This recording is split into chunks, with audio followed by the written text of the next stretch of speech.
I think today's ceremony was very important and impactful because it was able to say that Africa does have a feeling for her own sons and daughters that are in the diaspora. The significance of this ceremony is that it is in Africa and in Ghana.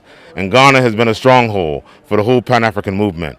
Ghana has been the black star for the whole continent of Africa. So for Ghana to have this ceremony today with both government officials and citizens from Ghana to stand in solidarity with the loss of our brother, George Floyd, but also to have the names of so many other Africans who have suffered and people of African descent who suffered under the same brutality and have not gotten justice is a magnificent display of our unity and our solidarity and solemnity with one another. So whatever was done here today, we are sure that it will be amplified and magnified in terms of its impact of saying to the world that no longer can you touch the life or harm the life or take the life of an African anywhere in the world without Africans standing together in solidarity. And that the United States government needs to deal with the institutional racism that has plagued people of African descent for 400 years. And it needs to look at it, this systemic racist institutions that have taken away the dignity of African people, that our quality of life has been compromised. And we believe that Africans have as much right to live with the quality of life as any other human being in this world.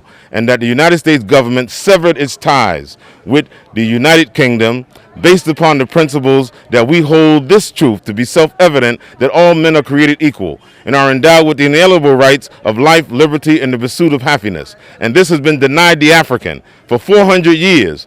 270-something years as an independent nation, the United States of America, they have not allowed for people of African descent to enjoy that life, liberty, and the pursuit of happiness. We fought a civil war in the United States to gain that.